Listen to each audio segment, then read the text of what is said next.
Très bien, merci de m'accueillir dans cette... je crois que c'est un devoir pour les académiciens que de faire part de leur réflexion. Il reste l'Académie de technologie, c'est un établissement public administratif, donc qui est financé en grande partie, 95% par le contribuable, je dirais.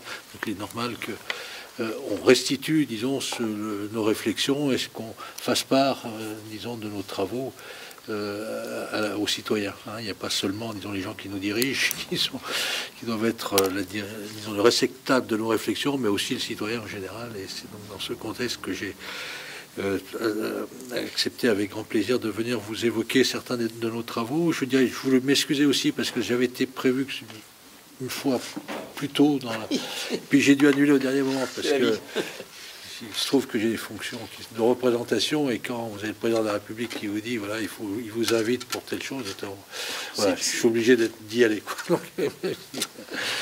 Voilà, donc excusez-moi pour ce report. Donc ce que je voulais vous évoquer avec vous, c'est disons le travail qu'on a fait en 2014, 2013-2014 autour de la renaissance de l'industrie. Vous savez que c'est un problème clé, disons, de l'avenir de notre pays. Il se devait pour une académie des technologies dont l'assise, comme vous le rappeliez, est très fortement ancrée dans le monde industriel, ce qui la distingue aussi de l'Académie des sciences en particulier, bien qu'elle en soit issue à un moment donné. Donc il est important que l'Académie se penche sur ce problème qui est un problème clé à partir des visions des académiciens qui sont essentiellement des visions d'expérience qu'on croise avec, disons, des visions, comme vous le rappeliez, à la fois sociologiques, économiques, puisqu'on a aussi considéré que la technologie, à la différence de la science, la technologie, c'est en rapport avec l'usage d'objets techniques. L'usage, c'est la culture. C'est pas le monde abstrait, je dirais, de la science qui existe, quelles que soient les cultures, finalement. Et donc, il faut que notre analyse soit en rapport avec la vision du monde, avec la vision de la sociologie, voire la philosophie dans certains cas, et bien entendu l'économie. Donc, c'est pour ça que l'approche de l'Académie de technologie ne peut être, elle n'est pas disciplinaire au sens de l'Académie des sciences avec la chimie, la physique, les maths, etc. Mais elle est par secteur d'activité en essayant de croiser les différentes approches. Donc, ce que je voulais donc on a travaillé sur cette problématique de la renaissance de l'industrie. Je vais essayer, et c'est Thierry Veil, donc chez nous, qui a coordonné ces travaux-là. Je vais vous rappeler les grandes lignes de ce rapport, et puis je vais passer ensuite disons, à une vision de l'industrie et de la société, ce qui se passe à partir du numérique. Alors, le numérique, je me sens aussi assez à l'aise là-dessus, comme vous le rappeliez. Et on a établi donc quelques visions, je crois, si on veut bien penser que le numérique, comme le disent beaucoup, ça va structurer la société future, autant savoir émettre des idées sur cette structuration future et ce qu'on peut en faire ou pas. Et c'est donc de ça que je voulais aussi vous parler. Alors, sur la première partie, la renaissance de l'industrie, donc... le travail de l'Académie, donc je vous donne à M. Obadia, il y a d'une part un rapport qui s'appelle la renaissance de l'industrie, puis des annexes. Alors, le rapport est très général, je dirais avoir un peu de théorique, et les annexes, elles, ont servi à former le rapport, et elles sont plus spécifiques par secteur d'activité, par domaine, disons, d'intérêt général, par exemple les pôles de compétitivité, sont plus pointus, disons, sur l'approche. Hein. Donc, ce que je voulais faire en matière de... Voilà. Rappeler un certain nombre de points clés. Hein. Je peux prendre un des exemples même, disons, du produit industriel de nos jours. C'est cet appareil que vous avez tous, là. Et quand on regarde sa composition... Alors ça, c'est un iPhone 3, c'est pas le dernier des iPhones, donc, qui est doublé maintenant, puisque c'est le 6. Mais ce qui était quand même intéressant de considérer sur l'iPhone 3, c'est d'abord, c'est un objet industriel, c'est un objet industriel de nos jours. Donc on parle de renaissance de l'industrie. Qu'est-ce qu'on produit? Donc on produit des objets de cette nature. C'est à la fois un objet, mais c'est aussi un service que ça rend. Hein, un service, et ça s'appuie sur l'existence de services, des services en ligne, comme la voix, mais aussi tous les services de l'Internet. Donc c'est quelque chose d'hybride qui n'est pas très clair. Avant, vous aviez la voiture, j'achète ma voiture, puis point barre. Ensuite, si j'ai besoin d'aller chercher de l'argent pour l'acheter à la banque, c'était différent de fabricants de voitures. Maintenant, c'est plus vraiment. Ils font des crédits, ils vendent à crédit, puisque le seul, quand on regarde la télé, ce qu'on voit, c'est le prix par mois de la voiture. Hein, c'est ça. Et donc, c'est donc le service financier qui accompagne la voiture. Plus de voiture sans un service associé. Donc la distinction produit-service, elle est difficile à faire. Ce qui est clair, c'est que, et ça c'est le message, on ne peut pas faire que du service sans des produits, mais on ne peut pas non plus faire des produits sans service. Donc ça c'est et là, aussi une remarque intéressante, c'est qu'on peut dire que c'est made in monde, cet iPhone. C'est-à-dire que c'est fait partout. Hein. Si vous, sur 200 $ à peu près de prix de fabrication qui est sorti des usines chinoises, vous avez 61 $ qui revient au techno du Japon. L'Allemagne a participé pour 30 $, la Corée du Sud 23 $, les États-Unis 11 $, la Chine 6,5 $, mais c'est simplement la fabrication de fonds, le reste du monde 48 $. Ça, c'est simplement la fabrication. Hein. Donc on voit très bien que c'est fabriqué un peu partout dans le monde sur la fabrication. Mais la fabrication, ça ne génère pas forcément des super marges. Et, et donc on s'aperçoit que sur des produits comme ça, en fait, il y a une marge très importante pour rémunérer l'amont, en fait, hein, dans un produit comme ça, qui est la conception, le marketing et la distribution, de fait. Et que la fabrication elle-même n'est pas forcément l'élément complètement clé, sachant en plus que tous les composants sont fabriqués un peu partout dans le monde. Donc ça, c'est une première remarque qu'on peut faire. Le modèle de business, c'est-à-dire la façon de vendre un iPhone est relativement complexe. Parce que c'est pas, quand vous achetez le téléphone comme l'iPhone, vous achetez pas seulement l'appareil, vous achetez un abonnement à un opérateur de télécom, mais en même temps, vous achetez une connexion à un truc qui s'appelle iTunes, pour ceux qui en ont. Hein. C'est donc un logiciel de service qui va vous faire plein de propositions, etc. Et puis vous avez aussi accès à d'autres services qu'on appelle l'App Store, c'est-à-dire la possibilité de mettre sur votre produit des produits d'autres qui veulent bien considérer qu'ils vont vendre leurs produits à travers ce canal-là. Et donc on construit en fait que le produit final, c'est un produit vraiment compliqué, dont la méthode de vente est compliquée aussi, parce que c'est pas direct, il y a plein de choses qui vont autour. Et plein de choses qui va autour, c'est apporté par des partenaires, finalement, qui forment un ensemble d'écosystèmes. Un écosystème, c'est un écosystème, il y a Apple qui est effectivement à la tête, mais il y a tout un tas de partenaires qui sont objectivement solidaires, je dirais, d'Apple, puisqu'ils ont utilisé Apple comme canal de vente de leurs propres produits. Quand vous inventez une nouvelle application que vous mettez sur Apple, c'est vraiment bien que Apple l'accepte, parce que vous allez la diffuser à des milliards, enfin pas des milliards, mais au moins des millions d'exemplaires, tandis que si vous essayez de la vendre vous-même, votre application, ça va quand même être très difficile. Donc vous avez intérêt, si je fabrique une application, je la mets dans l'App Store, à ce que Apple ait du succès, quoi, et ça fonctionne bien. Donc vous êtes objectivement solidaire du succès d'Apple. Et donc comme ça, on construit un espèce d'écosystème où tout le monde, où le succès, donc, qui est uni par l'intérêt réciproque dans le succès de l'opération. Et on partage la valeur globale entre les gens qui font la machine, puis les gens qui font les applications, etc.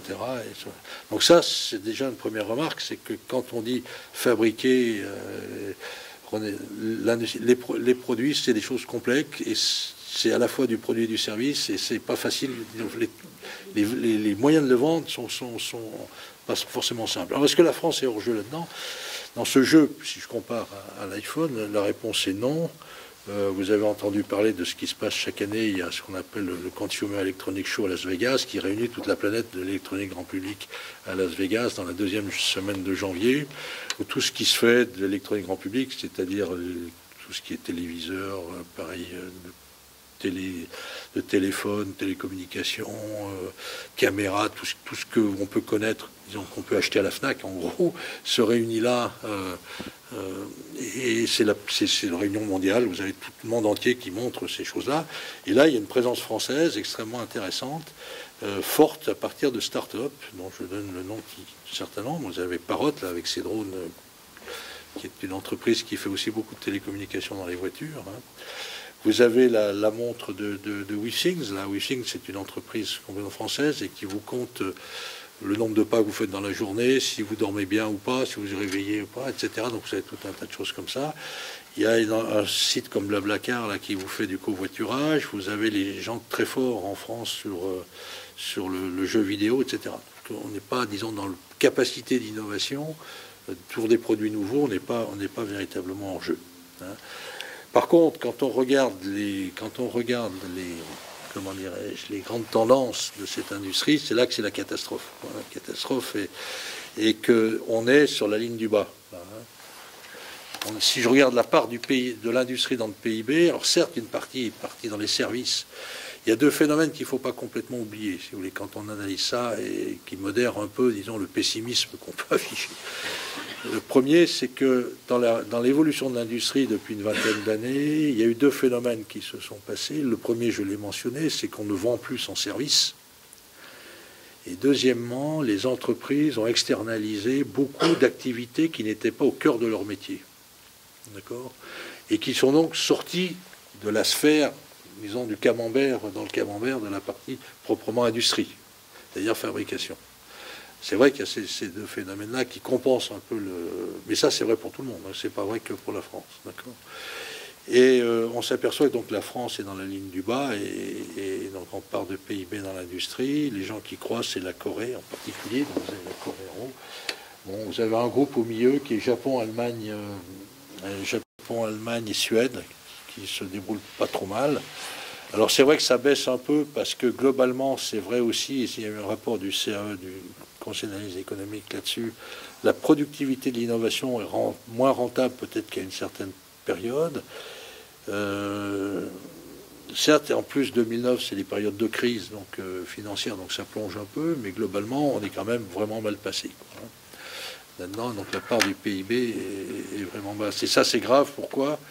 Pour tout un tas de raisons. C'est que donc on a un décrochage continu, comme aux États-Unis, du reste. L'Allemagne part de beaucoup plus haut, mais rebondit. Le Royaume-Uni rejoint la France. Et la Suède, par contre, va dans le groupe Allemagne-Japon. Et la Corée et la Chine progressent vite. Et ça, c'est embêtant parce que ça implique un risque de perte de savoir-faire, de lacune critique dans l'écosystème français. Il y a des choses qu'on ne saura plus faire parce qu'on ne sait plus les fabriquer, donc on ne sait plus les faire. Alors des choses, dans certains cas, c'est pas important, dans d'autres cas, c'est important en termes de souveraineté ou d'autres termes. Ou en termes de futur, de maîtrise future de son avenir, ou de création d'emplois, etc. Donc ça, c'est un des problèmes. L'autre point, c'est que c'est vraiment très difficile, embêtant, parce que du coup, faisant moins, on vend moins à l'extérieur, et donc on a une balance des paiements qui devient extrêmement déficitaire, et du coup, on ne peut pas se payer ce qu'on doit acheter, forcément, c'est-à-dire les matières premières, l'énergie, le pétrole, etc. Et si on ne peut plus se payer ce qui nous est nécessaire, je ne sais pas, chez vous avez des problèmes, hein, puisqu'on n'exporte pas assez, donc on ne fabrique pas assez, on ne vend pas assez à l'extérieur, donc du coup, voilà, il faut emprunter, et puis alors à ce moment-là, la dette, boum, vous savez ce qu'on connaît le problème, etc. Donc ça, c'est les deux points majeurs, je veux dire, frappants, disons, de l'analyse. C'est à la fois cette perte de compétitivité et le fait qu'on est maintenant dans une période où si on ne refait pas un retour sur l'industrie, si on ne rétablit pas la balance des paiements, eh ben, les choses ne vont pas s'améliorer. Voilà. Alors, voilà, produire au moins, ce qu'il faudrait au moins, c'est produire au moins ce que l'on consomme sinon on s'appauvrit. Voilà. Alors, bon, on a travaillé sur ces bases-là, et il faudrait un peu vous donner les principaux messages qui sortent du rapport. Bon, le rapport, vous pouvez l'avoir aussi en ligne sur le site de l'Académie. Hein, donc, vous pouvez le lire, je ne vais pas le reprendre dans ces détails, mais faire passer un peu les principaux messages que l'Académie des technologies a essayé d'exprimer. Premier point, c'est qu'ils considèrent, et puis ça n'a pas toujours été le cas, dans notre pays, voire en Europe, l'industrie est indispensable au développement, à la cohésion, à la souveraineté de notre pays. Donc, on considère que c'est absolument clé de développer l'industrie en France, parce que c'est le développement des technologies, c'est la maîtrise de son futur, de l'emploi, mais aussi de son futur, c'est la cohésion sociale qui est en jeu, en particulier, et la souveraineté, c'est la capacité de dire à notre pays, bien, simplement d'être relativement indépendant dans ses décisions. Alors ça il se pose la question, comment faire pour que l'industrie bien redevienne exportatrice, c'est-à-dire dans un pays de plus en plus, dans un pays qui n'est qu'un élément dans un monde où le commerce, disons, est généralisé, où donc l'aspect je dirais, de compétition, de différenciation par rapport où la compétition est mondiale finalement sur les produits, comment se repositionner pour avoir une chance de réexporter. Puisque vous ne pouvez pas dire, bon, à moins de fermer les frontières complètement, je fais ce que je veux, même si c'est pas bon, parce que malheureusement ça marche pas.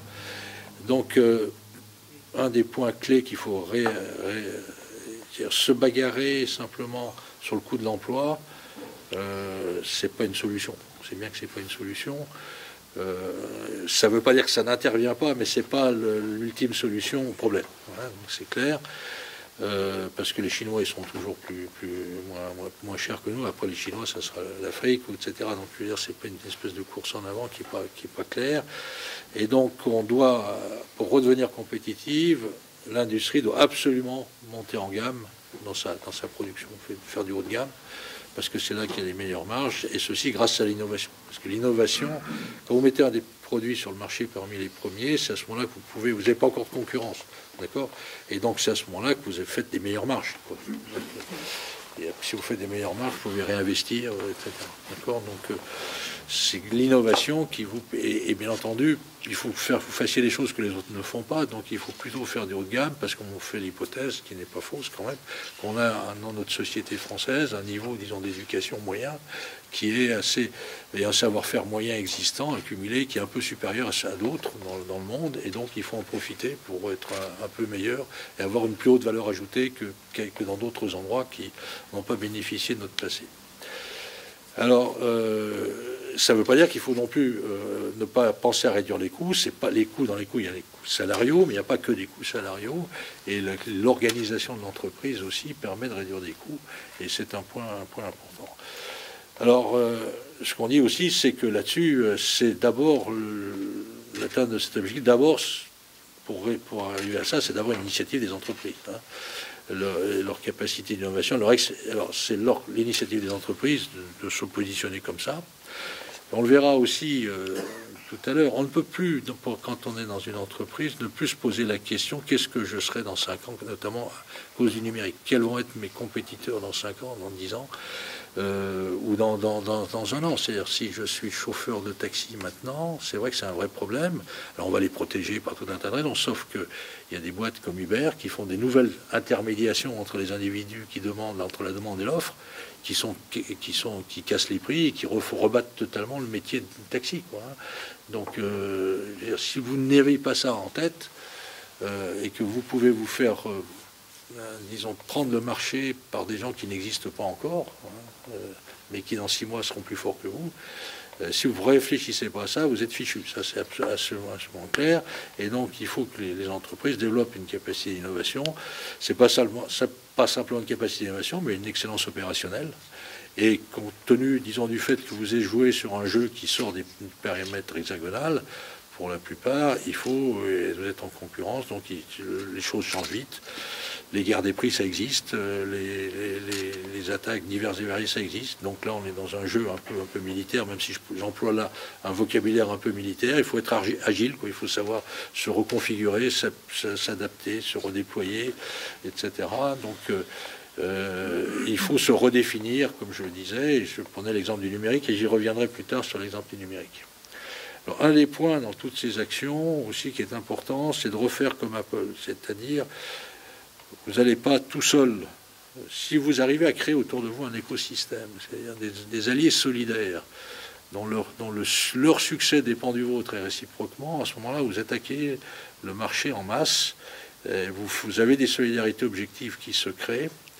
Ça peut être des fournisseurs, ça peut être des partenaires, comme dans Apple, les gens qui font des applications sur l'App Store. Ça peut être des fournisseurs, ceux qui mettent comme ARM, par exemple, des microprocesseurs dans l'iPhone.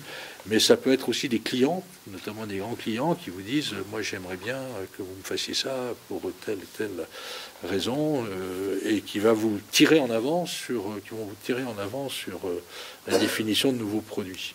Et vous avez tous, à ce moment-là, tout le monde a intérêt à ce qu'on gagne. On est plus, disons, plus à attaquer le marché avec des solidarités, du coup des canaux différents d'arriver sur le marché. Et ces écosystèmes, il faut les mettre en place parce que il faut chasser en meute, comme disaient certains, et pas chasser seul, si vous permettez cette expression.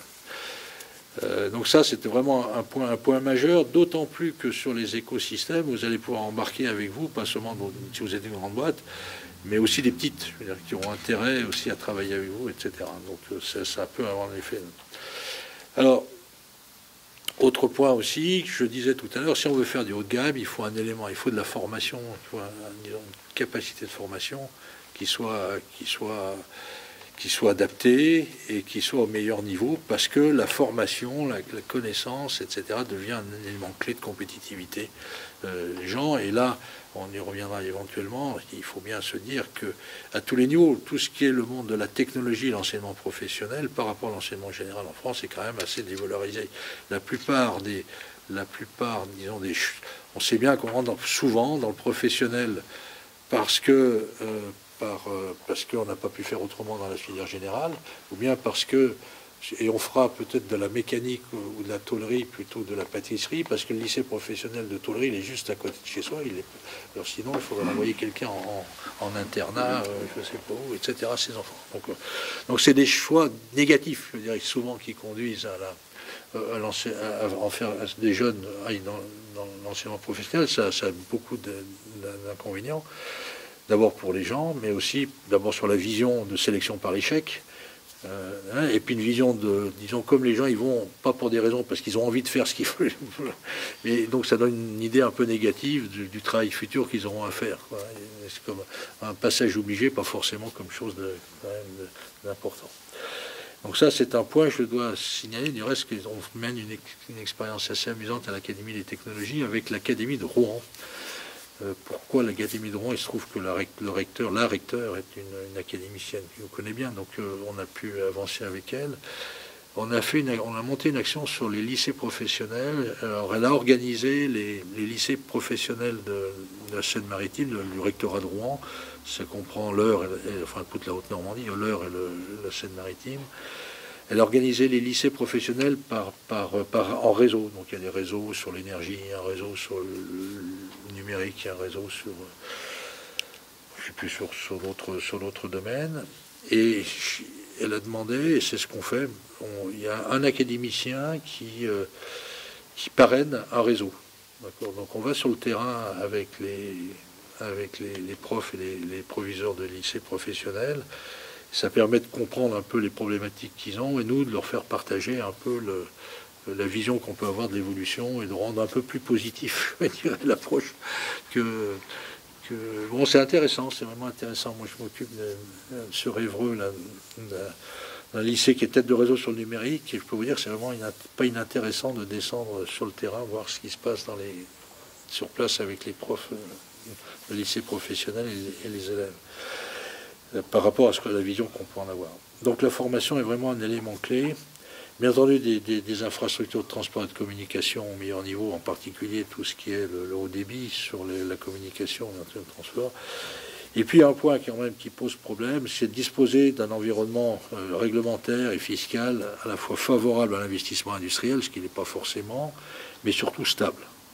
C'est-à-dire que si c'est pas stable, ça change tous les 6 mois, si on rajoute des trucs, on enlève des trucs, etc. Ça, c'est clair que comme les investissements industriels sont des investissements de long terme, ben, quand vous n'avez pas une vision claire de l'endroit où vous allez pendant plusieurs années, ben, vous ne faites pas l'investissement. Et donc ça, c'est un des points qui me semble vraiment important de dire et de redire. Ensuite, il y a des mesures fiscales ou des mesures d'attraction du capital pour qu'elles viennent sur l'innovation qu'il faut mettre en place. Nous, on fait des propositions très précises là-dessus sur la façon de capter une partie de l'assurance vie, par exemple. Parce que l'assurance vie, il y a beaucoup de choses dans l'assurance vie en France. Et on montrait que capter 4 milliards d'euros de l'assurance vie, c'est très peu, c'est quelques pourcents de la somme, et ça permettrait de donner un élan sur l'innovation assez fantastique en France. Et ça, ces 4 milliards, je veux dire, ils ne vont pas affecter la dette, puisque bien entendu, ça ne veut pas dire que vous enlevez, vous dépossédez les gens de ça, mais ils ont une partie disons, de leur revenu qui est vue comme investissement, etc. Et donc, ça c'est des mesures, donc, je ne vais pas les détailler toutes, mais qui sont proposées dans le rapport. Et on dit, en plus, dans ce rapport, qu'il y a un contexte à prendre en compte. Il faut clairement, pour revenir, quand vous voulez, c'est des éléments de marketing alimentaire, mais vous voulez vendre quelque chose sur le marché. S'il y en a déjà plein de gens qui sont sur le marché, vous voulez vendre quelque chose. La seule façon quasiment de les battre, c'est de pouvoir vous faire votre place. Il n'y en a pas 36. C'est soit vous faites quelque chose qui est complètement innovant, mais c'est difficile parce que les autres... Et vous n'êtes pas crédible parce que vous arrivez. Donc si vous faites quelque chose de très nouveau, votre façon, c'est de casser les prix. Mais si vous cassez les prix, il faut que ça ne revienne pas cher. Donc vous jouez sur les coûts et non plus sur l'innovation. Donc reprendre la main sur des endroits où il y a déjà beaucoup de gens, ça devient difficile, sauf à faire des coûts. Mais à ce moment-là, vous n'avez pas les coûts en France, notamment les coûts salariaux nécessaires. Vous faites ça en Chine, donc ça ne résout pas notre problème. Donc il faut vraiment se positionner sur les nouveaux usages, parce que c'est sur les nouveaux usages qu'on fera, disons, on fera preuve, là on aura le champ libre pour vraiment faire de l'innovation, etc. Et puis il faut réaccélérer la prise de conscience collective sur l'importance du développement des entreprises pour le bien-être commun. C'est là que passe une grosse partie de l'emploi, c'est là que va passer l'innovation, etc. Et que l'innovation et le progrès, je dirais d'une certaine manière, ça devient un canal, et il n'est pas toujours négatif, et à l'Académie, nous ne sommes pas des déclinistes. Donc, on est plutôt des gens assez optimistes sur le progrès. Sur le progrès technique. Du reste, notre devise, c'est pour un progrès raisonné, choisi et partagé. Donc c'est un peu une devise humaniste saint-simonienne, mais je trouve qu'elle est assez bien, elle représente assez bien ce qu'on pense. Voilà, donc un peu les principaux messages. Et donc ces principaux messages, on les adresse à deux populations, finalement, les entreprises et les pouvoirs publics. Donc sur les entreprises, il y a la partie innovative, ça dépend des entreprises. Bon, enrichir son offre grâce aux nouveaux usages et aux nouvelles technologies en privilégiant le haut de gamme. Ça veut dire s'appuyer. Deuxième point, c'est l'excellence opérationnelle, mais qui arrive à réduire des coûts par la frugalité. C'est-à-dire, je crois que c'est important de voir maintenant de plus en plus le concept d'industrie, d'entreprise frugale dans la façon d'utiliser les ressources. Pour faire quelque chose qui devient un point. Donc, c'est une façon de réduire les coûts. Et bien entendu, agilité et réactivité pour faire qu'un produit, quand il arrive sur le marché, il est parmi les premiers s'il est innovant et qu'il n'arrive pas avec un temps de retard important par rapport aux autres. Et pour ça, s'appuyer, bien entendu, sur la recherche et notamment les écosystèmes que créent les pôles de compétitivité. Donc, on pense, nous, que les pôles de compétitivité sont une bonne chose. Parce qu'ils créent justement ces écosystèmes, ils sont à la base de beaucoup des écosystèmes que j'évoquais tout à l'heure. Formation, c'est organiser les évolutions professionnelles et, je dirais, revaloriser la formation professionnelle et responsabiliser les acteurs. Notamment, ça va très fortement avec l'agilité et la réactivité, parce que si vous ne décentralisez pas la décision, si vous n'êtes bien entendu moins agile et moins réactif, et ça veut dire que vous responsabilisez, ce faisant, les acteurs de terrain. Voilà. Alors, sur les pouvoirs publics, disons, les recommandations sont les suivantes. Sur la formation, c'est promouvoir la confiance, l'initiative, l'exploration, les projets collectifs, les savoirs pratiques. Notre système de formation doit privilégier les projets collectifs. On ne note pas un gars uniquement sur son interrogation écrite parce qu'il a bien révisé le cours chez lui. C'est l'initiation au projet, le travail en projet, c'est vraiment important. Il y a de bons exemples qui existent, notamment aux US là-dessus. Donc c'est très intéressant. Sur la recherche. Alors la recherche, il y a un vrai problème sur la recherche entre la part, je dirais, qui relève de la recherche fondamentale, la part qui relève de ce que j'appelais la recherche technologique dans notre pays. Vous prenez un ratio classique, qui est le ratio investissement que fait un pays public-privé, total, défense civile, tout cumulé sur PIB.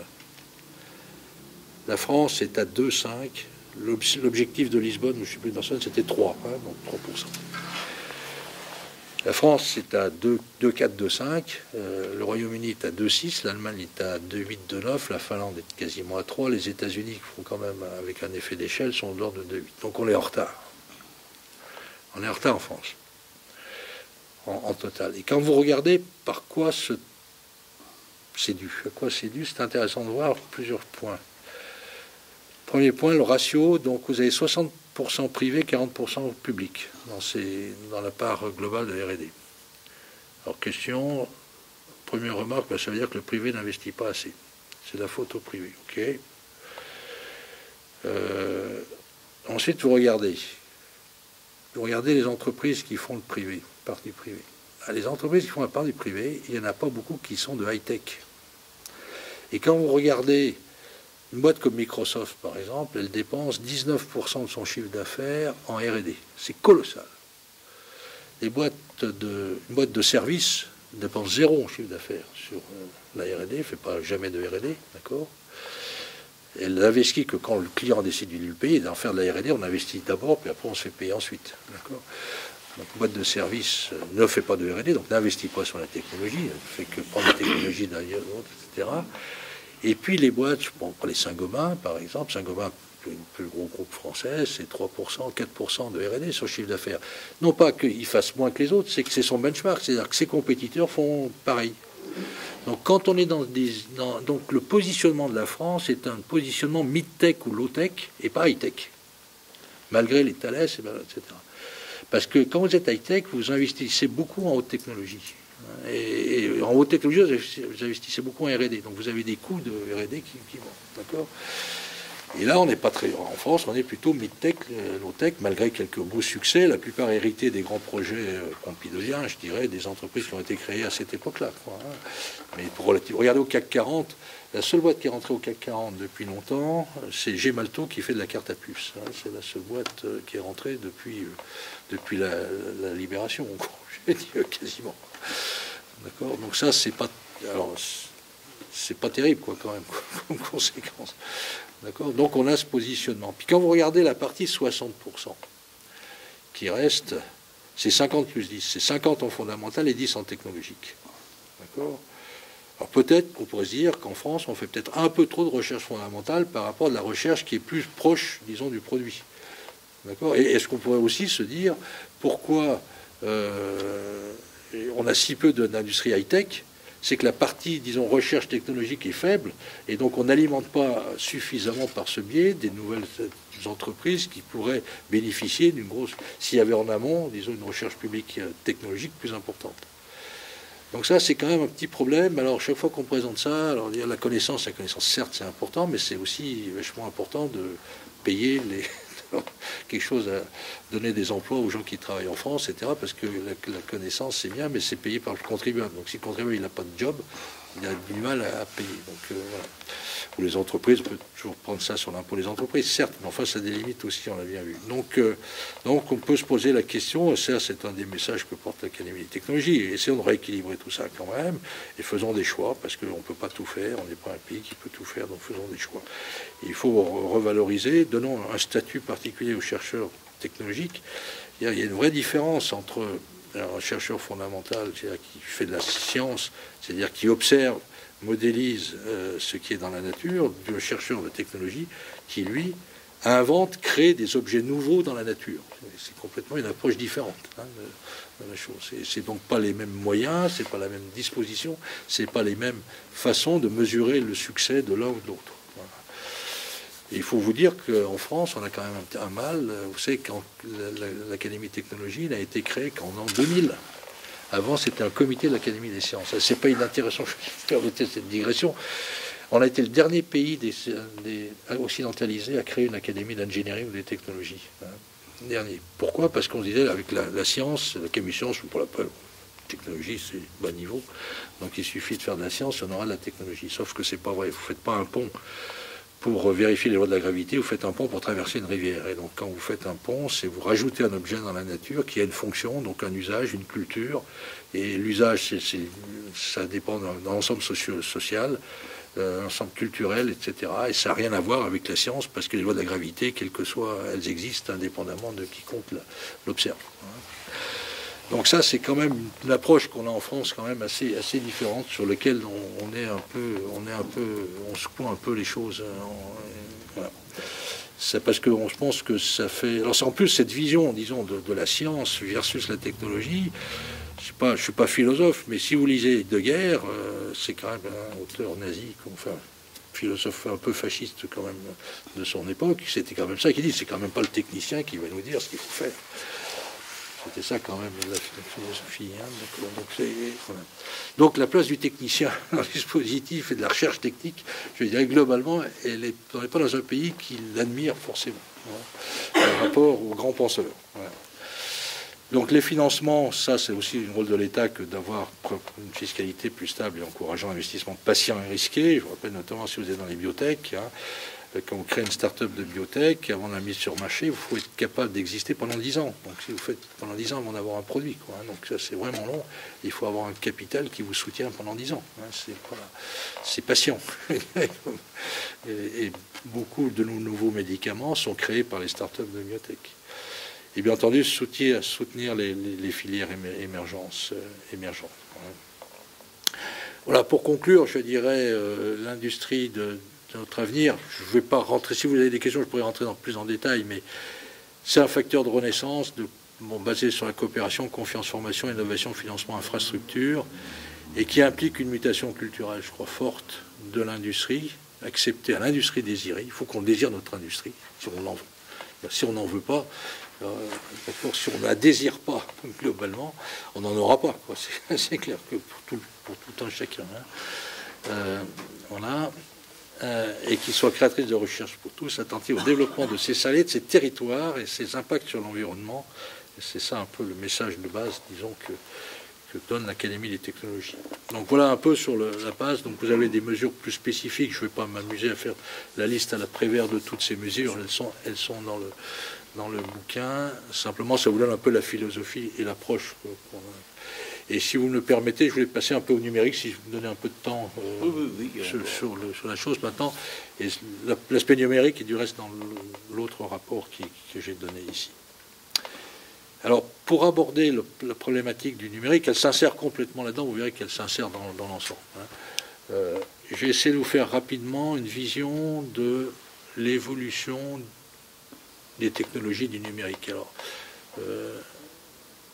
globalement, ce qui est important de voir en ce moment, c'est qu'on vit une période assez amusante, vraiment intéressante, qui fait que les 30 ans qu'on va vivre maintenant ne pourront pas ressembler aux 30 ans qu'on vient de vivre, et qui a finalement 3 grands mouvements dans le numérique qui sont en train de se produire d'un point de vue technologique, et qui vont avoir des implications fortes sur l'aspect sociétal et sur l'aspect économique et social. Le premier mouvement est lié aux télécommunications. Il s'est fait à travers l'Internet un phénomène qui est tout à fait intéressant de standardisation. Il n'y a plus d'autres réseaux qui existent que le réseau Internet. Les gens n'inventent plus de nouveaux types de réseaux. Pour Internet. D'accord ? Et ça amène une convergence des communications fondamentales qu'on n'avait pas connues, et ça à l'échelle de la planète.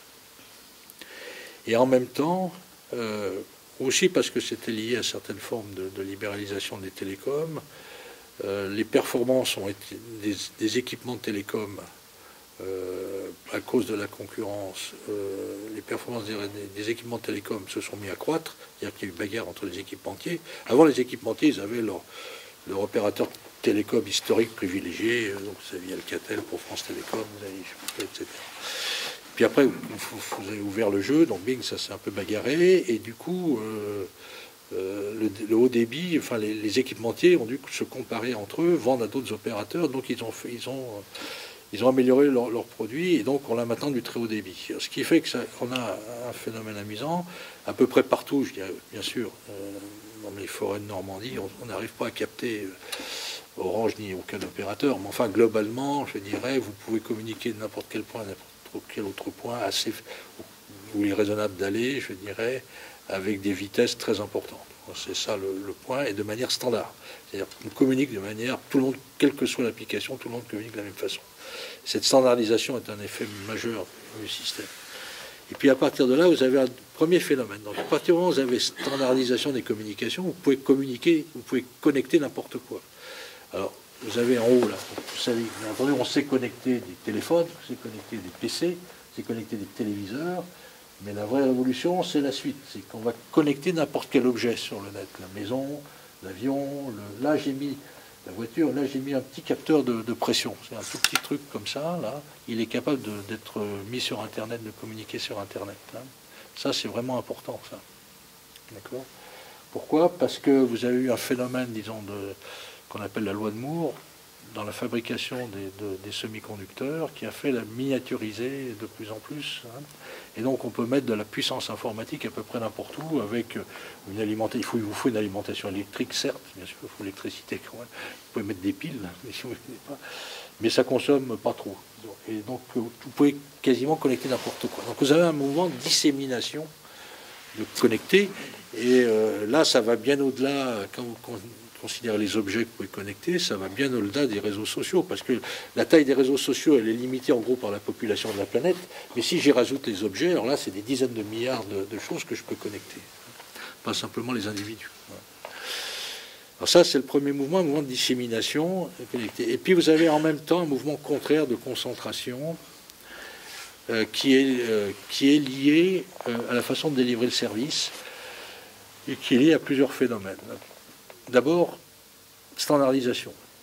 C'est pas la peine d'avoir chez vous du matériel si vous pouvez y accéder à distance pour pas très cher à haut débit.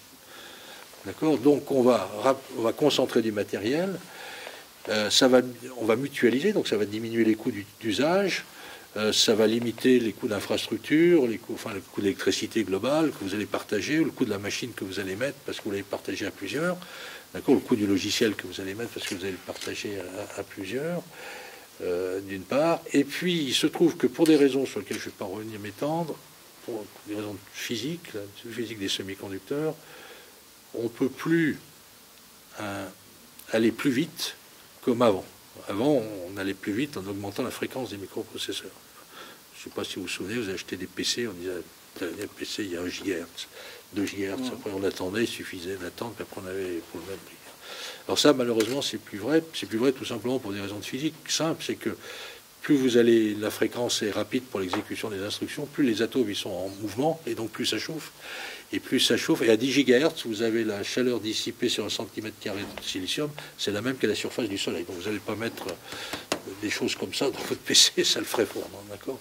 Donc ça chaufferait un peu trop. Donc on peut plus chauffer. On peut plus chauffer. Et on ne peut pas continuer à augmenter la fréquence parce que ça chaufferait tôt, donc on ne le chauffe plus, etc. Donc maintenant, comment on fait ? Comme la miniaturisation continue un peu, eh bien, on a plus de place sur les surfaces de silicium qu'on utilise pour faire des microprocesseurs. Pour faire des choses, on a un budget de transistor plus élevé à cause de la miniaturisation. Et la première chose qu'elle on fait, c'est que les processeurs, c'est-à-dire les unités de traitement informatique, on va les dupliquer sur le chip. On va les dupliquer. Pourquoi ? Parce que on pense que si on peut faire plusieurs choses en même temps, ben ça va faire gagner du temps. Alors c'est ce qu'on appelle le parallélisme, faire plusieurs choses en parallèle. Sauf que c'est quand même pas toujours simple, et là il y a des vrais problèmes. Moi j'ai fait ma thèse justement sur le parallélisme au début des années 70, et à l'époque il n'y avait pas beaucoup de gens qui en parlaient. Avec l'ami Yvan Lavallée, que vous connaissez peut-être du reste, on avait travaillé ensemble sur des choses... ensemble dans les années 74-76 sur des choses comme ça. Et donc, le problème, c'est que c'est pas parce que vous mettez 10 coureurs de 100 mètres en même temps, vous faites courir 10 coureurs de 100 mètres en même temps, vous faites le 100 mètres en une seconde. Quoi, hein. Ou si vous mettez 9 femmes enceintes en même temps, vous n'avez pas un bébé en un mois. Si vous permettez l'analogie. Donc, c'est pas si simple que ça que de tirer parti du parallélisme. Hein, autrement dit, la devise belge, quoi, l'union fait la force. C'est vrai qu'il faut, si on est à plusieurs, on pense qu'on va aller plus vite, mais bon, c'est pas si simple. Donc, c'est des problèmes de logiciel dur. Mais non, on pourra retenir de ce que je viens de dire que c'est l'accumulation qui fait la puissance. Hein, c'est de ça. Et donc, quand vous partagez, vous avez besoin de puissance. Si vous partagez en plus à l'échelle de la planète ou avec le nombre de milliards d'objets, il vous faut de la grosse puissance. Donc il faut concentrer parce que, et là vous avez des problèmes d'énergie, de consommation d'énergie qui deviennent importants. C'est Google, c'est le modèle Google. Un modèle Google, c'est des très très grosses accumulations, mais aussi un modèle de business qui est différent parce que le logiciel, vous en vendez pas, vous le payez tout ça à l'usage. Pour l'utilisateur qui se trouve de l'autre côté, là, il paye à l'usage, il paye plus, il n'achète plus des ordinateurs, il paye. Et donc c'est intéressant parce que ça transforme l'économie de ce métier-là. Mais en même temps, vous voyez que pendant longtemps, jusqu'à la mi des années 2000, on insistait beaucoup sur la partie en haut à gauche de l'informatique, qui était devenue une industrie grand public. Avec ces grosses infrastructures, ça redevient une industrie de biens d'équipement. Et ça, c'est aussi un changement fondamental. C'était une industrie de biens d'équipement au départ, hein, quand il y avait les très gros ordinateurs. Puis c'est devenu une industrie grand public et ça redevient une industrie de grand équipement. Et ça aussi, ça, il n'y a pas beaucoup de gens qui ont vu ça en France, notamment en Europe, parce qu'on a perdu le contact justement avec la fab. Hein, on a perdu le contact beaucoup en Europe. Il faut savoir qu'il n'y a plus une seule entreprise qui construit des ordinateurs en Europe, c'est Bull, hein, c'est mon ancienne boîte. J'y suis un peu pour quelque chose, mais enfin, comment... Pourquoi ça n'existe plus? On peut en parler. Je vous rassure, ça existe, même si Atos l'a récupéré. Et comme je peux vous en parler bien en détail. Heureusement, c'est Atos qui l'a récupéré. Je peux vous le dire. Je vous rassure là-dessus. Alors, allons-y. D'accord, donc là je disais avec des passages massifs. Alors ce qui est intéressant sur la partie dissémination, c'est que là il y a des révolutions fondamentales. Hein.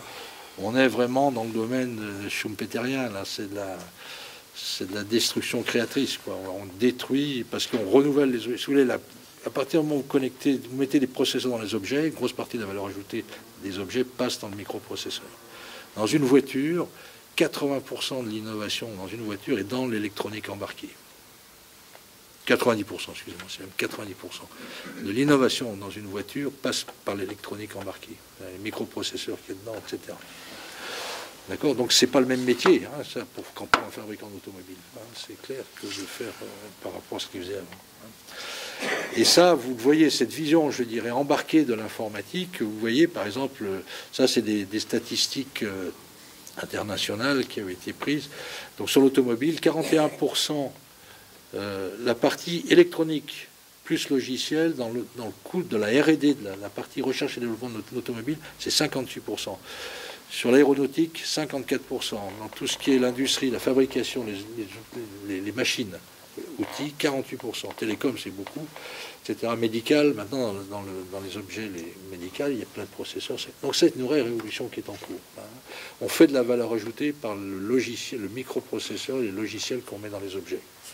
Et ça, c'est une vraie transformation de l'industrie, cette affleuration. Parce que c'est pas la même façon que vous travaillez. Hein.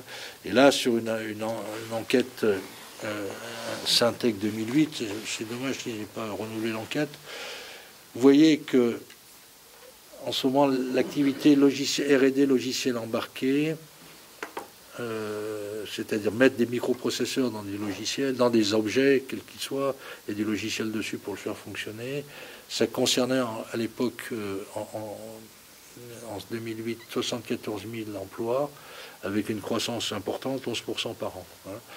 Par contre, ça vise 1 700 000 emplois. Donc il y a une cible, je dirais, là, c'est pour ça que la formation continue est fondamentale, parce que c'est 1 700 000 emplois qui risquent d'être détruits, là. Hein, d'accord ? En haut, d'accord ? Impactés. Et on voit que sur la même activité, il y en a 74 000 sur le logiciel embarqué, 74 000, 220 000 sur l'aspect système embarqué en France, c'est-à-dire l'électronique plus le logiciel ensemble. Alors qu'il y en avait à l'époque déjà 345 000 en Allemagne, donc presque le double. Voilà, donc ça, c'est des choses qu'il faut comprendre, qu'il faut connaître, je dirais. On peut pas les abstraire. C'est ce que j'appelle l'enjeu de l'intelligence ambiante, c'est-à-dire les objets qui vous entourent sont bourrés d'électronique et de logiciels. Quoi, hein. Et donc l'enjeu, c'est d'élaborer des systèmes qui sont composés d'un grand nombre de dispositifs numériques en réseau, intégrés à votre environnement, conscients de votre contexte et personnalisés, et s'adaptant dynamiquement à vos demandes. Et sachant anticiper, vous dire, là on rigole, mais Si vous voulez, si vous êtes dans une voiture qui est autonome, vous pouvez boire tout le nombre de verres que vous voulez, hein, je veux dire, à part votre santé, bien sûr. Vous pouvez, ouais. Si c'est la voiture qui conduit pour vous, vous pouvez... voilà, enfin, je ne vous engage pas à le faire. Mais c'est pas la peine de faire un verre, deux verres, bonjour les dégâts, c'est pas vous qui conduisez. Comment Mais la voiture autonome, à peu près la techno est au point déjà. Il n'y a plus de problème de techno, c'est des problèmes de règlement, qui est responsable en cas d'accident. Et puis des problèmes que les pouvoirs publics, ils n'osent pas toujours. Puis les industriels sont peut-être pas... Mais en ce moment, je veux dire, vous faites sur des autoroutes allemandes, à 130 à l'heure, une voiture toute seule, sans chauffeur, ça fonctionne, quoi, même en ville. Hein. Donc je veux dire, la techno est au point. Quoi. Voilà, donc je voudrais maintenant aborder le chapitre de la concentration, la PASPE, où on construit des grosses infrastructures. Et là, il y a des ruptures. Des ruptures notamment sur le calcul à haute performance. Alors ça, c'est un sujet qui m'est cher, puisque la machine qui est là, enfin sa prédécesseur, c'est moi qui l'avais faite. Donc là, on a recours. Ça, c'est une machine qui fait un pétaflop. Alors un pétaflop, c'est 1 million de milliards d'opérations arithmétiques par seconde. D'accord? Donc ça va assez vite. Ça consomme quand même de l'ordre de 5 mégawatts, donc c'est quand même 5 mégawatts, c'est une ville de 20 000 habitants. Exactement. Quand même. Donc ça consomme pas mal. Il y a 100 000 processeurs, 100 000 à 120 000 processeurs, 120 000 équivalents PC, si vous voulez. Donc c'est des grosses machines. Et ce qui nous a relancé dans Bulle, c'est pour ça que c'est qu'on a sorti ces machines-là. Et que, si vous voulez, on est quand même en 2005. Je suis arrivé à battre les Anglais, les Américains, IBM et JI sur la simulation thermonucléaire. Quand même, hein. On est arrivé, je veux dire, 40 ans après, à faire en sorte que ça marche. Il a fallu 40 ans. D'accord. Et sur un appel d'offres, si vous voulez, ouvert, parce que vous ne pouvez pas, quand vous faites la dissuasion nucléaire, c'est indépendamment du jugement qu'on peut avoir sur la dissuasion nucléaire, c'est qu'il faut qu'elle soit crédible, je veux dire, d'accord. On ne pouvait pas dire j'ai pris Bulle parce qu'il est franco-français d'un côté, mais il n'est pas très bon, parce que à ce moment-là, vous affectez la crédibilité de votre bombe, et on sait bien que avoir une arme nucléaire, c'est uniquement pour dissuader, c'est pas fait pour la tirer, quoi. Donc il faut que ça soit crédible. Donc, on ne pouvait pas faire des passe-droits comme ça, hein. Donc je me permets de le dire. Donc, voilà.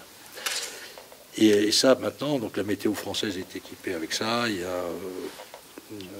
plein d'entreprises qui sont maintenant équipées avec ça. Machines de l'époque. Voilà. Et ce qui est intéressant là-dessus, c'est qu'avec ces grosses puissances de calcul, vous diversifiez une diversification des usages fantastiques, où la partie proprement défense devient minoritaire par rapport à la santé, par rapport à l'analyse des risques, mettons, de météo, à l'aspect... Un film comme Avatar, vous connaissez le film Avatar, là, en 3D, etc. Il a fallu, pour faire ce film-là, une machine qui, à l'époque, était déjà le tiers de puissance de la machine de la simulation thermonucléaire. Donc c'était quand même colossal. Même pour faire des applications civiles, il faut des grosses machines pour faire des films comme Avatar. Voilà. Donc ça, c'est un élément à mettre dans le paysage. L'autre élément, parce qu'on en parle beaucoup, c'est ce qu'on appelle les big data. C'est l'aspect grande donnée. J'en dis quelques mots rapidement, puis après je passerai aux conclusions de tout ça. Qu'est-ce que c'est que les big data? C'est en gros, vous avez plein de choses connectées sur Internet. Voilà. Tout ça, ça génère des données. On parle même de déluge de données. C'est complètement non structuré, c'est-à-dire ça peut être de l'image, ça peut être du texte, ça peut être des valeurs numériques, ça peut être de la voix, etc. Puis ça arrive dans ces grandes usines à calcul, celles de Google, mais aussi d'autres. Et là, on va utiliser ces données pour faire de la prédiction. Et là, donc, il y a tout d'analyse. Alors, ça peut être de la prédiction, de chercher des corrélations aussi, identifier des processus, les classer, faire de la simulation d'optimisation à partir de données très, très variées. Et notamment, on change la modélisation. Alors, bon, je ne veux pas m'apesantir là-dessus, mais ce qui est intéressant, c'est à travers les big data. C'est ma vision des big data, elle n'est pas forcément... Là où il y a vraiment un apport big data, c'est que automatiquement, sur ces données que vous accumulez en temps réel, vous allez faire un espèce d'auto-apprentissage pour se dire qu'est-ce qui se passe. Est-ce que je suis capable de modéliser le processus qui me génère ces données? Alors, je ne vais pas le modéliser de façon exacte, parce que ça veut dire que faire ça en machine tout seul n'est pas le bon lieu. Donc, il faut un processus statistique. Il y a des études de statistiques qui, par auto-apprentissage, permettent de modéliser de manière statistique un phénomène. Et ça devient extrêmement intéressant. Mais intéressant, et les phénomènes sont multiples. Il faut se rappeler quand même que Obama, lors de sa deuxième élection, a fait fonctionner des systèmes de big data à tire-larigot pour essayer de comprendre, affiner ses discours, etc., à partir de toutes les données qui lui ont été remontées de la masse, quoi. Et pour essayer de modéliser le comportement des lecteurs américains. Alors, il y a des effets... il y a des effets positifs, mais il y a aussi des effets, bien entendu, ça adresse les problèmes d'éthique aussi à tout un tas de choses. Mais enfin, disons que la techno existe. Vous allez faire le temps, vous pouvez aussi le prédire à partir de votre passé de données enregistrées depuis, etc. Essayer de construire un modèle d'évolution du climat, etc. Mais aussi dans les entreprises, quand vous mettez sur le marché des objets, la façon, comme les objets sont plus ou moins tous connectés maintenant, la façon dont ils sont utilisés, vous avez une vision en temps réel du comportement de votre client, sur l'ensemble, etc. Donc ça, c'est un point important. Et finalement, ce qui est en train de se passer, c'est qu'on va intégrer les deux mondes, le monde de la dissémination, le monde, ce qu'on appelle l'abstraction tout service. Alors, je ne veux pas rappeler ça. Ce qui est intéressant, c'est que ce monde compliqué dans lequel vous avez des grands usines à traitement informatique et archivage d'un côté, puis de l'autre côté tout un tas de choses que sont des individus connectés, des objets connectés, etc. Tout ça, on va l'intégrer dans un modèle que les informaticiens ont mis au point, qui s'appelle le modèle service web, et qui va permettre de banaliser les communications de tout un chacun avec tout un chacune, ou n'importe quelle machine ou n'importe quel objet avec n'importe qui d'autre. Et que mon petit capteur de pression que je voyais tout à l'heure, eh bien, je vais m'adresser à lui comme je m'adresse à Google, de la même manière. Et donc là, vous avez une capacité d'innovation fantastique en combinant tout avec tout, possibilité. Mais aussi, vous avez la capacité de construire des grands systèmes sociétaux. Et c'est là-dessus que je voudrais avancer et conclure. Ce qui est important, je crois, dans cette évolution de l'informatique, c'est qu'on est parti, on peut refaire l'histoire, je ne sais pas exactement chronologiquement ce qui s'est passé, mais vous avez en gros l'individu qui est utilisateur, ensuite l'entreprise, un réseau social qui est utilisateur de l'informatique. Là, c'est la société qui peut devenir, c'est-à-dire qu'on peut passer à des effets d'échelle importants, c'est la société qui peut être utilisatrice des systèmes informatiques. Et là, on a la capacité technologique, la puissance de calcul, la puissance des communications, la miniaturisation qu'il faut pour ça. Et donc, on peut construire des grands systèmes sociétaux. Et quand j'entends par grand système sociétal, c'est le système de santé, en particulier. En ayant une approche qui vaut mieux... Alors, on sait que toute la population vieillit, donc ça va devenir de plus en plus cher. Donc, il faut être honnête, tout ça, comment on va faire pour ne pas accumuler le trou de la sécurité sociale. Alors, on peut en prendre par l'impôt, mais ça a aussi des limites, etc. Donc, voilà. Et si tout ce qui est curatif, ça revient beaucoup plus cher que tout ce qui est préventif. Donc, essayons de faire de la prévention grâce au numérique, et de construire un système de santé qui, justement, facilite cette prévention dans un environnement où aussi le nombre de médecins est de moins en moins. Et puis dans des parties éloignées où les médecins ne veulent plus aller. Donc on a cette capacité à construire là, des applications de télémédecine qui vous observent, vous avez ça chez vous avez ça en sortant de chez vous, c'est avec une continuité de service. Vous avez des gros systèmes, ça ramène vers des gros systèmes de data center. Vous avez votre dossier médical qui est quelque part, qui est accessible par n'importe quel médecin en temps réel à partir de l'endroit où il est. Vous avez des grosses bases de données qui vont justement par des big data faire de la politique sanitaire, ou faire, etc., permettre de voir les tendances. Regardez une grippe, une épidémie de grippe. Comment ça marche en ce moment, le système? Je ne dis pas que ma solution elle va marcher à tous les coups, mais vous allez chez le docteur voit que vous avez une grippe, il remplit une fiche, il envoie un système qui va collecter, puis on va dire, tiens, dans tel département, tout ça, ça monte, puis il y a un pic de grippe. Si maintenant vous regardez le nombre de gens qui ont tapé grippe sur Google, Ben, oui, vous avez une appréciation extrêmement rapide, je dirais, de la progression de votre épidémie de grippe. Hein. Donc voilà, c'est des choses un peu comme ça auxquelles il faut penser. On a les moyens. Alors ça, on peut l'appliquer aussi à la ville, la construction de la ville durable, la construction des éco-quartiers, éco-cités, avec des smart grids locales, enfin de la gestion. Parce qu'un modèle de smart grid, c'est exactement le même modèle que ce que je vous ai montré ici. Hein, c'est exactement ça. Et vous créez des quartiers à énergie positive, enfin des bâtiments réseaux intelligents. Hein, smart grid, c'est les réseaux électriques intelligents. Voilà. Vous les, donc, qui sont capables de s'auto-configurer, de s'adapter à la demande, etc., en combinant soit de l'énergie locale avec de l'énergie nationale, notamment qui est produite. La vision qu'on a à l'Académie, c'est qu'il y a une énergie nationale qui est produite par le nucléaire.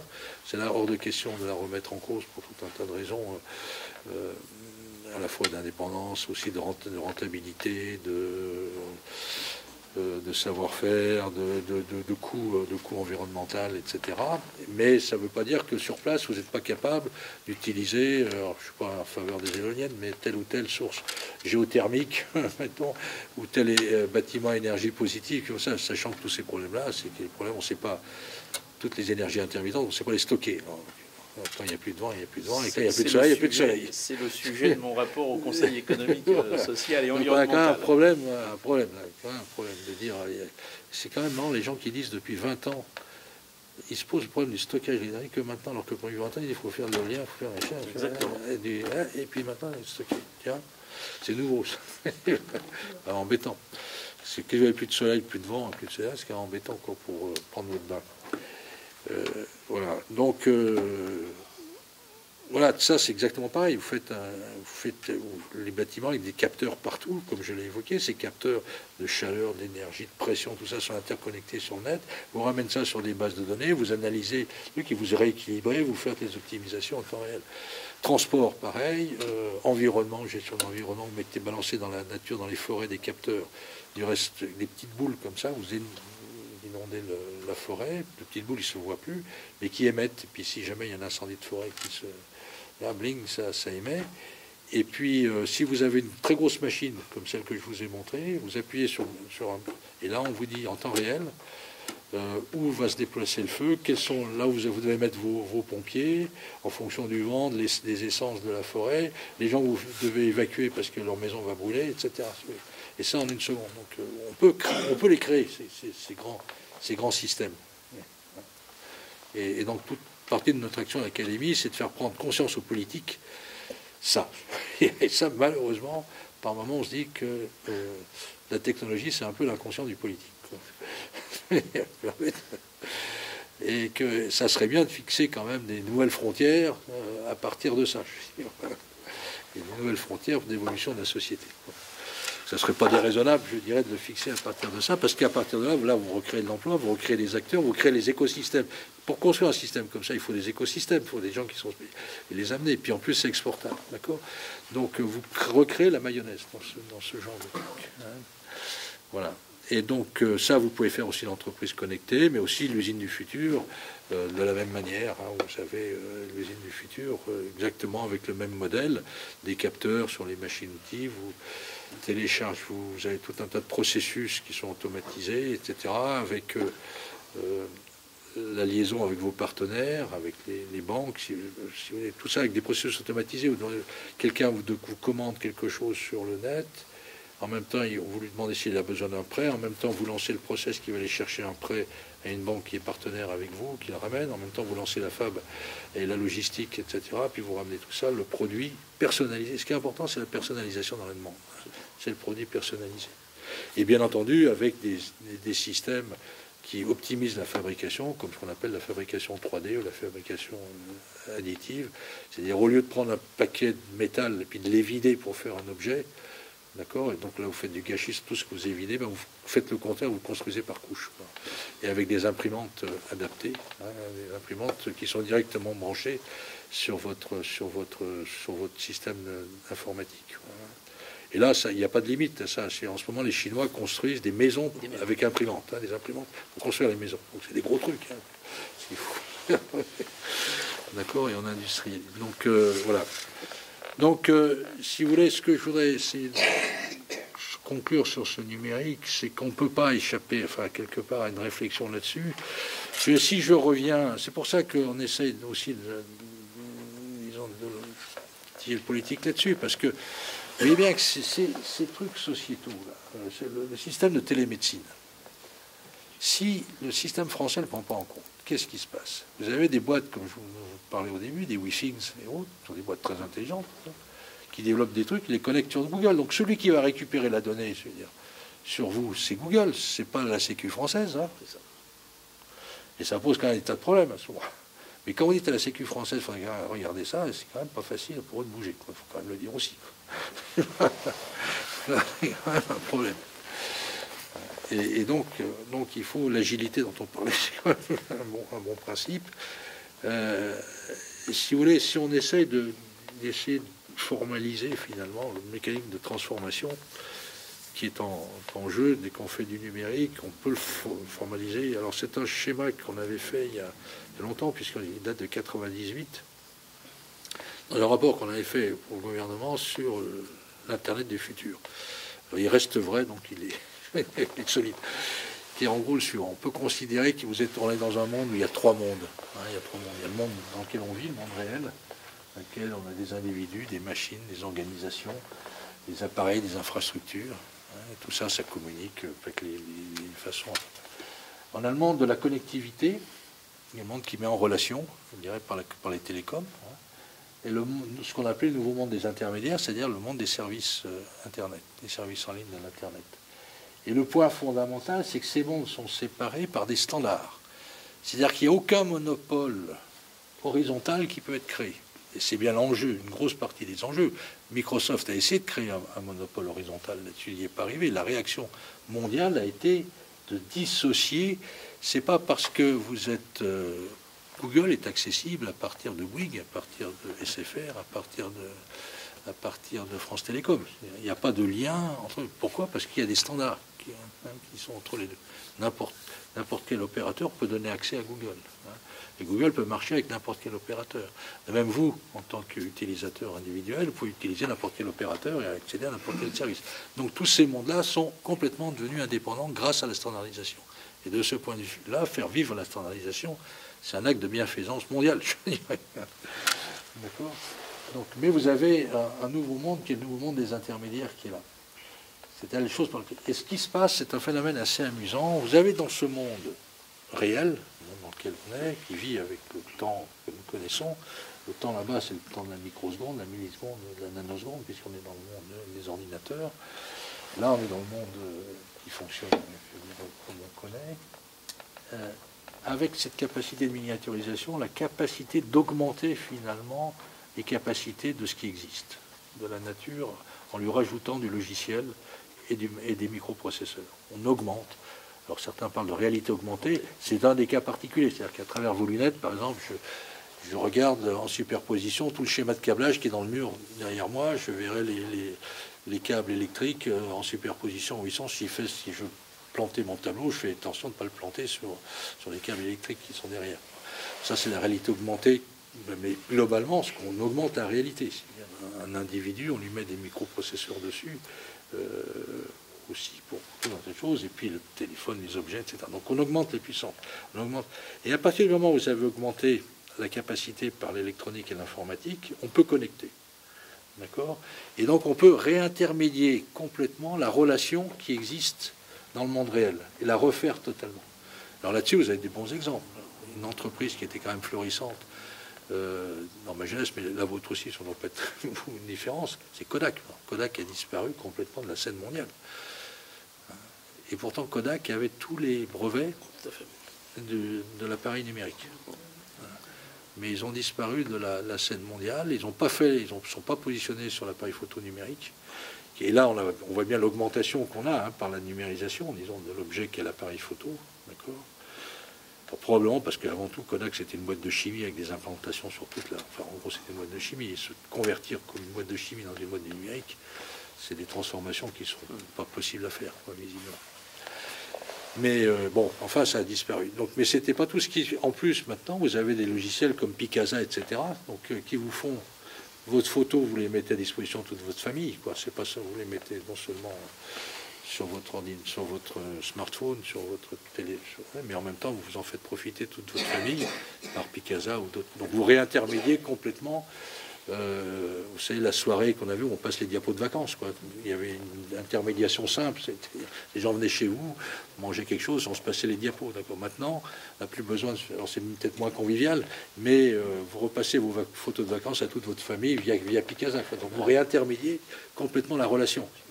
Et c'est ça le point clé, si vous voulez. À partir du moment où on augmente la capacité à en réintermédier. Et c'est ça qui est hyper dangereux. Reprenons l'exemple du... Hyper dangereux pour les gens qui n'ont pas compris. Prenons l'exemple de compagnie de taxi, parce que ça fait l'objet. Et cette boîte Uber, qu'est-ce que c'est qu'Uber? Qu'est-ce que c'est que finalement une compagnie de taxi, vue dans un monde numérique? C'est quelque chose qui met en relation quelqu'un qui a une voiture avec quelqu'un qui veut aller à un point A, à un point B. Et qui fait la liaison, la réintermédiation. Ça peut être un standard téléphonique, ou maintenant un service. Et c'est ça. Et donc, vous réintermédiez complètement la relation. Et là, du coup, vous faites abaisser les coûts, vous faites une nouvelle relation. Les gens sont vachement contents parce que c'est personnalisé. Vous n'avez pas le chauffeur de taxi qui a fumé, alors que vous ne fumez pas toute la journée dans sa voiture, etc. Enfin, je caricature, mais enfin, il y a... Et donc, vous recréez, disons, une nouvelle forme d'emploi, à ce moment-là, une nouvelle forme de travailler, et avec le risque que d'autres vous réintermédient. Voilà, donc, une fois que vous avez numérisé, il faut aussi faire attention à ce que vos concurrents ne vous réintermédient pas à nouveau avec d'autres principes. Mais le futur de l'assurance, il faut le regarder comme ça. Comment penser le futur de l'assurance sans penser de cette manière? Le futur des transports, et ça, c'est comme ça. Enfin, il y a plein de schémas, je dirais, de la vie, où on numérise. L'électricité, c'est numérisé aussi, donc vous pouvez réintermédier l'apport d'électricité. Donc il y a peu de domaines qui échappent, disons, où les entreprises qui ne se posent pas cette question de revoir leur réintermédiation, leur intermédiation, risquent de ne plus exister dans quelques temps. Et c'est ça qui est le point clé et le point majeur, je dirais, du message qu'on essaye de passer, enfin d'autres passent aussi, mais c'est pas le seul. Voilà, je suis un peu terminé sur cette vision, peut-être pas toujours amusante, non, mais qui nous rend, nous, optimistes à l'Académie.